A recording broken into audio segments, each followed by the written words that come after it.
Morning student, हम आप लोगों को क्लास 11 की बायोलॉजी पढ़ाने जा रहे हैं, जिसमें आज का टॉपिक है इकोनॉमिक इम्पोर्टेंस ऑफ बैक्टीरिया।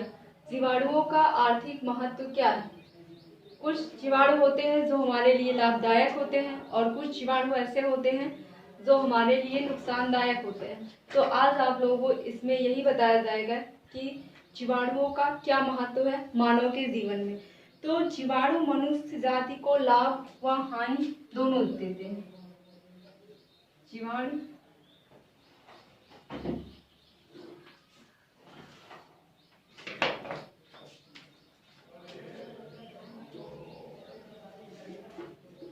जीवाणु मनुष्य को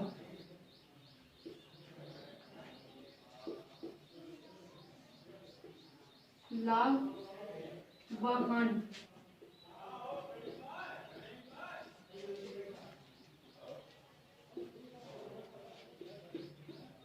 दोनों पहुंचाते हैं।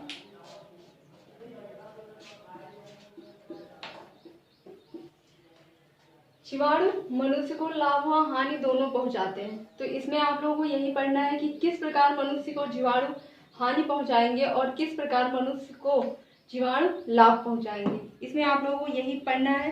तो जीवाणु, सबसे पहले जीवाणु जो होते हैं भूमि की उर्वरता को बढ़ा देते हैं। जीवाणु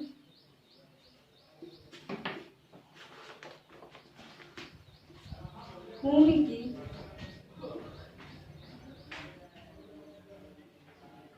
उर्वरता को बढ़ाते हैं। तो जो जीवाणु होते हैं किस प्रकार भूमि की उर्वरता को बढ़ा देते हैं, जैसे पौधों को नाइट्रोजन की आवश्यकता होती है। पौधों को नाइट्रोजन की आवश्यकता होती है।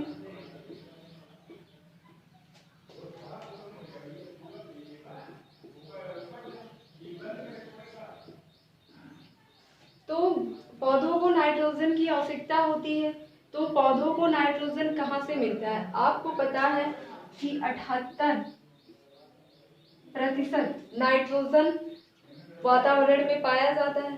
क्या पौधे वातावरण से नाइट्रोजन को अवशोषित कर सकते हैं। पौधे नाइट्रोजन को वातावरण से अवशोषित नहीं कर पाते। तो अगर अवशोषित वातावरण से नहीं कर पा रहे हैं तो वो किस प्रकार से नाइट्रोजन को अवशोषित करेंगे। पौधे अगर वातावरण से नहीं अवशोषित कर पा रहे हैं तो पौधे किस प्रकार से नाइट्रोजन को अवशोषित करेंगे। तो पौधे जो होते हैं नाइट्रोजन को वायुमंडल से नहीं अवशोषित कर पा रहे हैं, तो वो कहाँ से, वो भूमि से अवशोषित करेंगे। भूमि से अवशोषित करते हैं।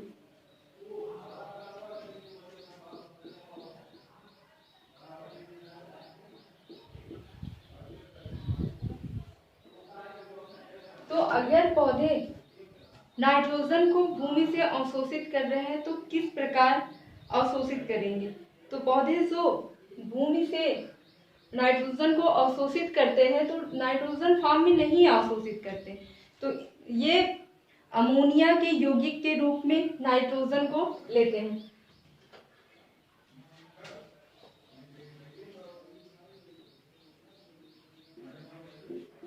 अमोनिया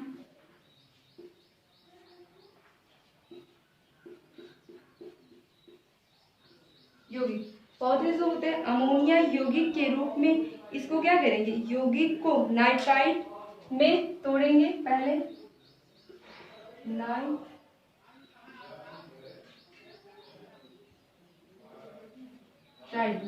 और नाइट्राइट को फिर तोड़ेंगे नाइट्रेट में।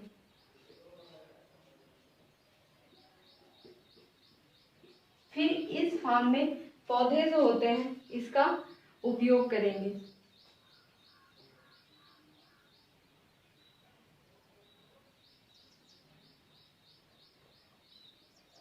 कुछ ऐसे जीवाणु भी होते हैं जो नाइट्रोजन का स्थिरीकरण करते हैं, तो इनको क्या करेंगे, नाइट्रोजन स्थिरीकरण जीवाणु भी कहते हैं। कुछ जीवाणु क्या होते हैं, नाइट्रोजन का स्थिरीकरण करते हैं, नाइट्रोजन का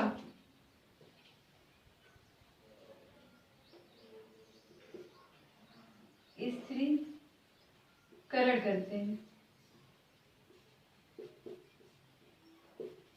वह जीवाणु जो नाइट्रोजन का स्थिरीकरण करेंगे उन्हें नाइट्रोजन स्थिरीकरण जीवाणु कहते हैं।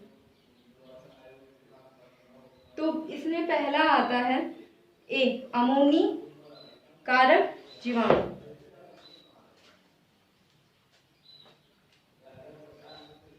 इसमें ए आता है अमोनी कारक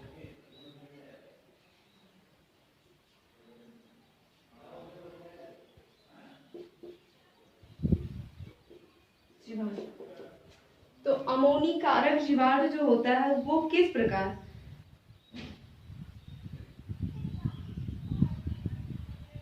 जीवाणु, अमोनी कारक जो जीवाणु होता है ये किस प्रकार से अमोनिया का फॉर्मेशन करेगा?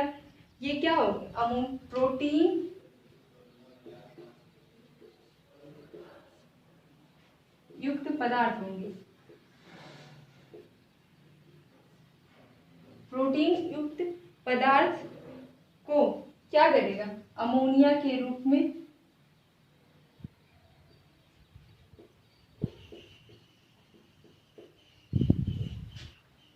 प्रोटीन युक्त पदार्थ को अमोनिया में और अमोनिया को जल प्लस कार्बन डाइऑक्साइड में तोड़ेगा और इसके बाद बनाएगा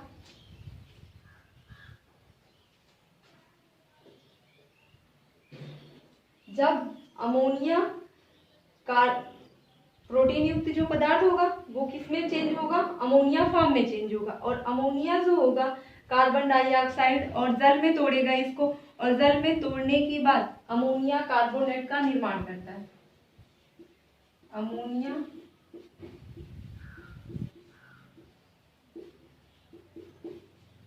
कार्बोनेट बनेगा और यही अमोनी कारक जीवाणु होते हैं। और इसमें इसके जो एग्जाम्पल है बैसिलस है, एग्जाम्पल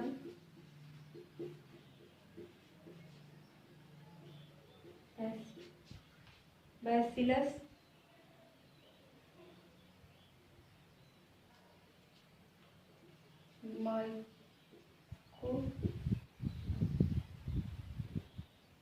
माइकोइडिस, ये इसका एग्जाम्पल है। फिर दूसरे फॉर्म में किस प्रकार में चेंज करेंगे? दूसरा अमोनिया का क्या करें? नाइट्रोजन का स्थिरीकरण करेंगे। इसमें ए में पहला था, दूसरा नाइट्रोजन का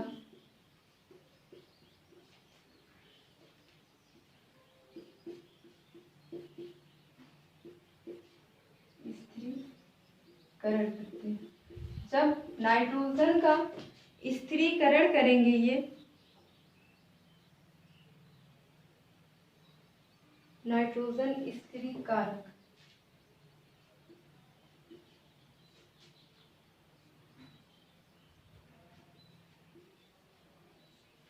तो नाइट्रोजन स्थिरीकारक तीन प्रकार के होते हैं। पहला होता है स्वतंत्र जीवाणु, ये तीन प्रकार के होंगे।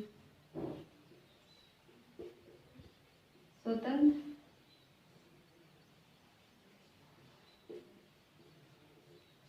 जीवाणु, तो स्वतंत्र जीवाणु का मतलब होता है ये किसी के साथ नहीं रहेंगे, ये अकेले अपना जीवन यापन करते हैं, किसी के साथ मिलकर अपना जीवन यापन नहीं करें। जिसका एग्जाम्पल है एक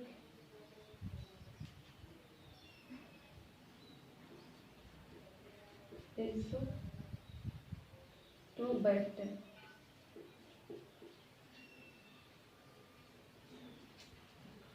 एज़ोटोबैक्टर जिसका एग्जाम्पल। दूसरे आते हैं सहजीवी जीवाणु, दूसरे हैं सहजीवी जीवाणु। तो सहजीवी का मतलब होता है जो अकेले नहीं किसी और के साथ अपना जीवन यापन करे, वही सहजीवी जीवाणु होगा। तो कुछ दलहनी पौधे होते हैं, दलहनी पौधे होते हैं जिनकी जड़ों में क्या पाया जाता है, राइजोबियम नामक जीवाणु पाया जाता है, और वो वहां पे रहकर जो दलहनी पौधे होते हैं उनको नाइट्रोजन प्रदान करता है और खुद भी अपना जीवन यापन करता है। तो ये दो, एक तरफ से पौधे को नाइट्रोजन दे रहा है और खुद अपना जीवन वही यापन कर रहा है, तो इसे सहजीवी जीवाणु कहेंगे। लास्ट आता है नाइट्रीफाइंग जीवाणु। नाइट्रीफाइंग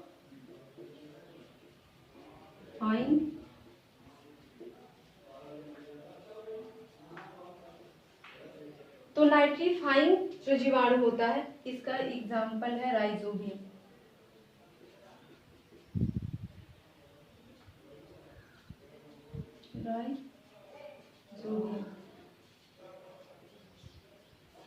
अब लास्ट आता है नाइट्रीफाइंग जीवाणु। नाइट्रीफाइंग जीवाणु जो होता है अमोनिया को नाइट्रेट में ग्रहण करता है,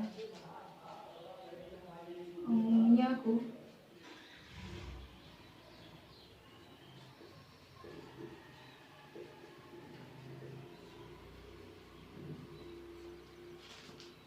नाइट्रीफाइंग जीवाणु जो होता है अमोनिया को नाइट्राइट में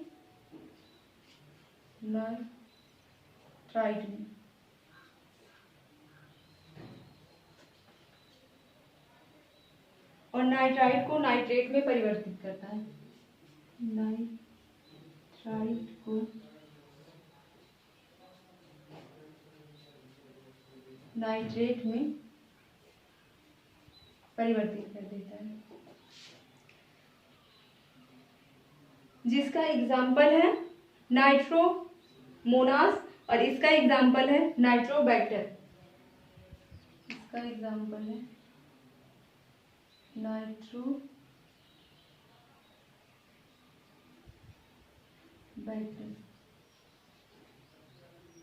नाइट्रोमोनास।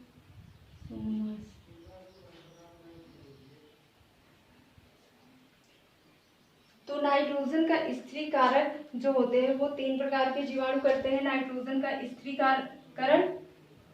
पहला स्वतंत्र जीवाणु जो अकेले रहकर अपना जीवन यापन करता है, जिसका एग्जाम्पल है राइजेटोबैक्टर। दूसरा है सहजीवी जीवाणु जो किसी पादप या जंतु पर निर्भर रहे, अकेले ना रहे, सहजीवी जीवाणु से कहते हैं। जैसे राइजोबियम एक जीवाणु पाया जाता है जो दलहनी पौधों की जड़ों में पाया जाता है। वो दलहनी पौधों की जड़ों में रहकर पौधे को नाइट्रोजन देता है, पौधों को नाइट्रोजन देगा और खुद वहीं पर रहकर अपना भरण पोषण करता है।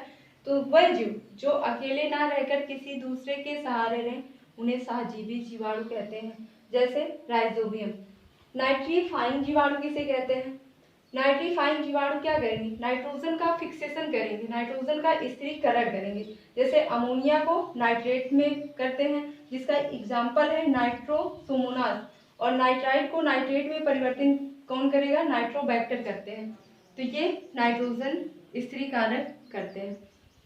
इसके बाद आता है कि जीवाणुओं का ये तो भूमि की उर्वरता बढ़ाने में करते हैं अमोनीकारक जीवाणु।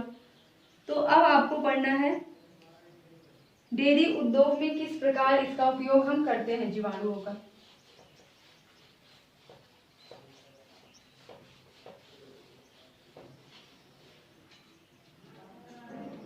दूसरा है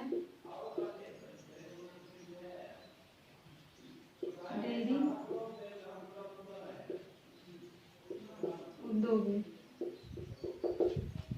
तो जो जीवाणु होते हैं उनका उपयोग डेयरी उद्योग में किस प्रकार किया जाता है?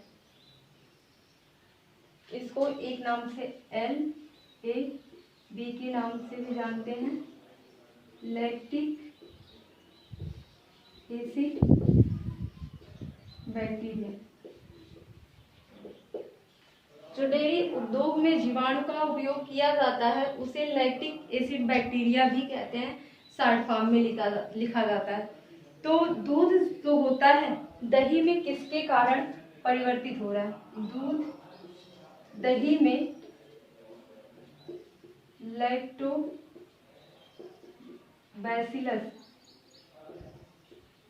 नामक जीवाणु के कारण दही में परिवर्तित हो जाता है। दूध जो होता है लैक्टोबैसिलस जीवाणु के कारण उसका परिवर्तन दही में हो जाता है। अब दही दूध जो होता है उसमें लैक्टोज शर्करा होती है। दूध में लैक्टोज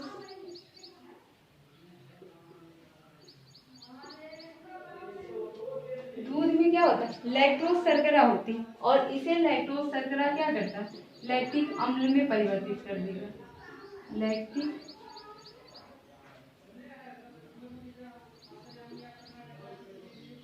अम्ल में परिवर्तित करेगा। तो लैक्टिक अम्ल में परिवर्तित करेगा और दूध में केसीन नामक प्रोटीन पाया जाता है। केसीन नामक प्रोटीन पाया जाता है और केसीन नामक प्रोटीन जो होता है उसका आंशिक पाचन कर देगा। आंशिक पाचन करता है और जब उसका आंशिक पाचन हो जाएगा तो यही डेयरी उद्योग में इसका प्रयोग करते हैं। डेयरी उद्योग में किस बैक्टीरिया का उपयोग करते हैं? LB का लैक्टिक एसिड बैक्टीरिया, जैसे लैक्टिक नाम से। तो दूध दही में किस कारण परिवर्तित हो रहा है? लैक्टोबैसिलस जीवाणु के कारण दूध दही में परिवर्तित हो रहा है और दूध लैक्टोज शर्करा के कारण लैक्टिक अम्ल में परिवर्तित हो रहा है और दूध में केसीन नामक प्रोटीन पाया जाता है और केसीन नामक प्रोटीन जो होता है उसका आंशिक पाचन कर देता है और जब आंशिक पाचन कर देता है तो दही या पनीर के रूप में उसका परिवर्तन हो जाता है।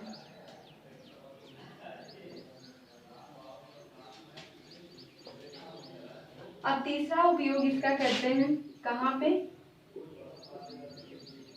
सिरका बनाने में।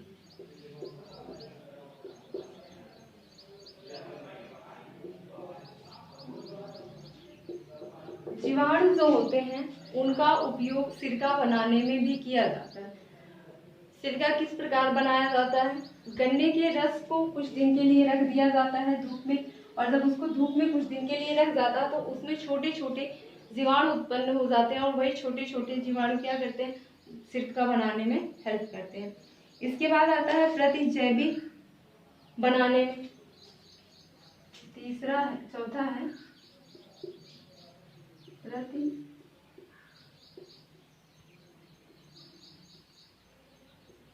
बनाने में।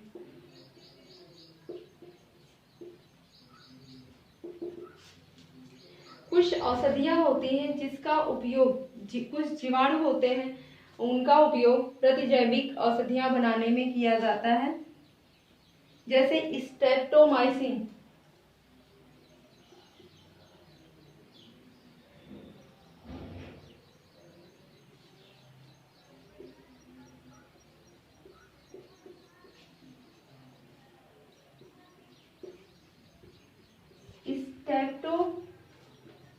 स्ट्रेप्टोमाइसिन जो होता है स्ट्रेप्टोमाइसेज ग्रीसियस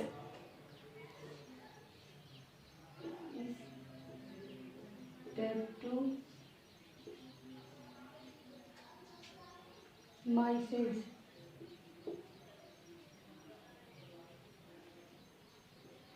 ग्रीसियस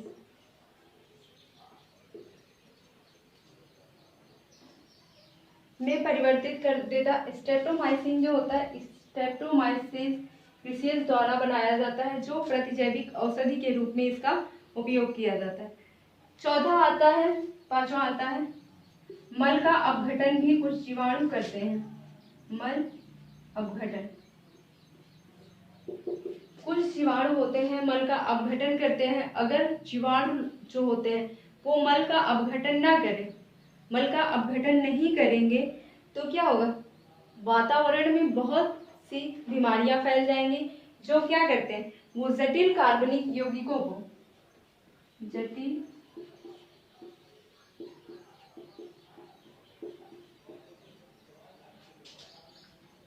कार्बनिक यौगिक को सरल अकार्बनिक यौगिक में बदल देते हैं। सरल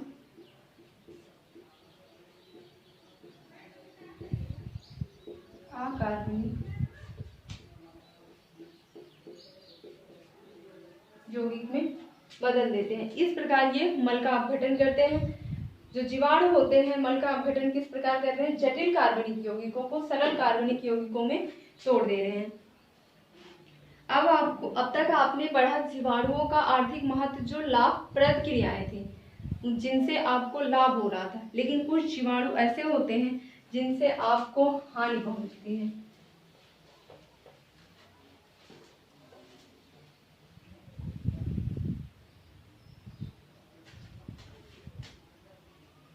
दूसरा बी है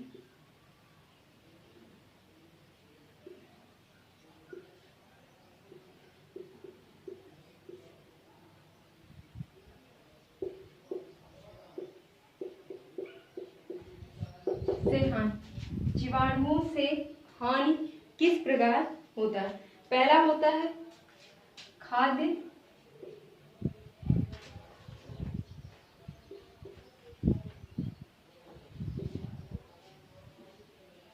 विषाक्तता।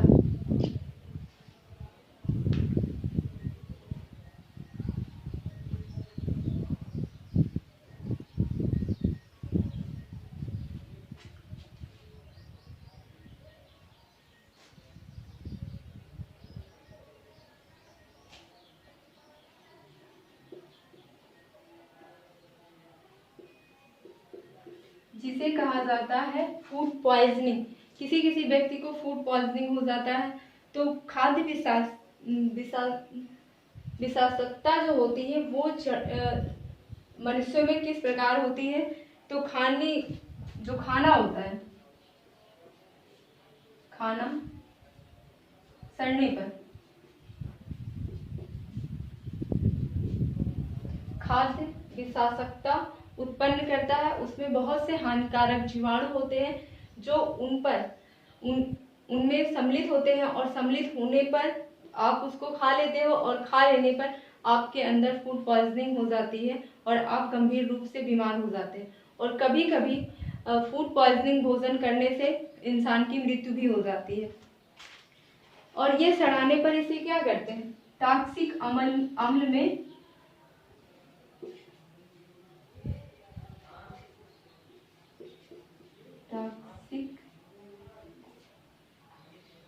में इसको परिवर्तित कर देंगे। और जब टॉक्सिक अम्ल में इसको परिवर्तित कर देते हैं, जिसको खाने से इंसान बीमार पड़ जाता है या उसकी मृत्यु भी हो सकती है।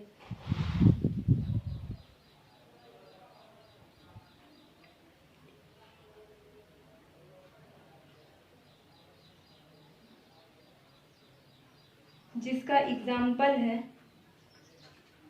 कि जो जीवाणु खाद्य विषाक्तता फूड पॉइजनिंग उत्पन्न करते हैं, उसका एग्जाम्पल है बैसिलस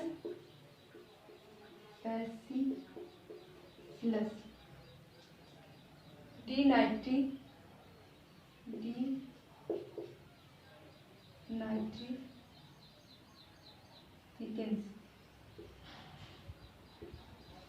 जीवाणु के कारण फूड पॉइजनिंग होती है।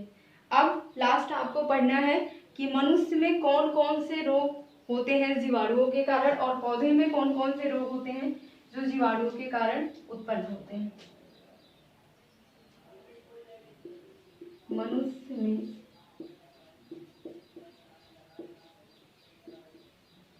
जीवाणुओं द्वारा